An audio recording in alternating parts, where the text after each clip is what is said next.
And today we're going to be checking out the Sinjet rear view mirror camera system. That's right, this is a dual camera setup. It has a front facing camera and a rear facing camera, and it will actually replace your rear view mirror. So you will pull your rear view mirror off and install this, and it's a drill free installation. It does have a super bright screen.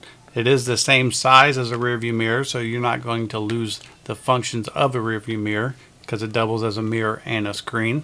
It records in 1080p. It's a touch screen. It's a super bright screen. It's like 1600 nits, so you won't have a problem seeing it during the day at all. And it also comes with a 32 gigabyte SD card. But what we're going to do is we're going to open it up. I want to show you how everything comes in the box, and then we're actually going to go install this on my car to see how well it works. Alright, so here it is right here. It says ultra wide viewing angle, dual view, 1080p, wide dynamic range. It has headlight compensation, time-lapse video for 24-hour monitoring, full screen is touch, and it also has auto light sensing mode, so it will dim at night and brighten during the day automatically. And then this first box right here, this is just going to be one of your installation cables. It looks like this one runs to your battery or your fuse box to provide power. This is your rear facing camera. And like I said, if you fast forward the video some, we will be installing this.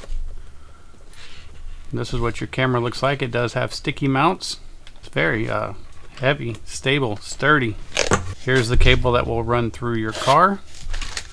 A trim tool for installing and hiding that wire. And then this is could be your windshield cam or your front facing camera.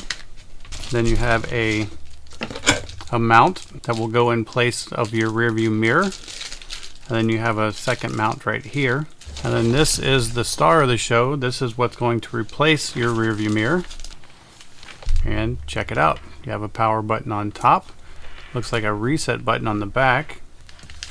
It does act as a mirror when the screen is off, so if you don't like seeing the camera while you're driving, you can just simply turn it off and use it as a standard rear view mirror. All your wires come out of the back, and here's your different connections. And this is of course how you would connect to your bracket to install it where your current rear view mirror sits. And then on the back right here you can see this is your little light sensor, so it knows when it's daytime and nighttime. Very cool indeed. So I think the best way to showcase this is I'm going to go outside and install it in my car, and then we're going to test it out and see how well it works. Alright, so here's a little camera. I just sticky mounted it, and the cord goes up through into the trunk and goes through the trunk liner, and it will come inside the car, and the cord comes up here and it runs along this top rail of the car, and then it continues around, and then the wires go up here and they come into here, and here is the actual rear view that you get. And then this is the front camera. It sticky mounts to the windshield in the front. This is a touch screen. I'm going to go ahead and start a recording, and if you want to switch cameras, you just swipe. Now you have front view and rear view, and you can have just front view or just rear view. You have your record button right here. You have your photo button, microphone off and on, and your brightness. If you go back, you have your DVR, which is that screen. You can play back your files, and you can pick normal, emergency, photo, rear view, or front view files. You have your settings, and this is where you can make your settings for your recordings, like loop recording, auto switch, sound recording, time lapse. And then under general you have your screen clock if you want it, beep sound, volume, auto screen, gravity sensing, front camera, date and time, date format, time format, factory reset, your SD card format, and your firmware update. If we hit this, we go back to the main screen. You can see that it works very well.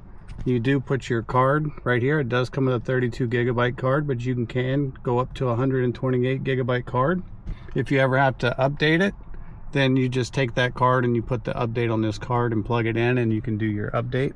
It comes with these connectors that plug into the fuse box, so you don't have to splice or cut any wires. You're not going to have a problem seeing license plates with the gravity sensor. That means if the card takes a hit, it's going to automatically save that recording.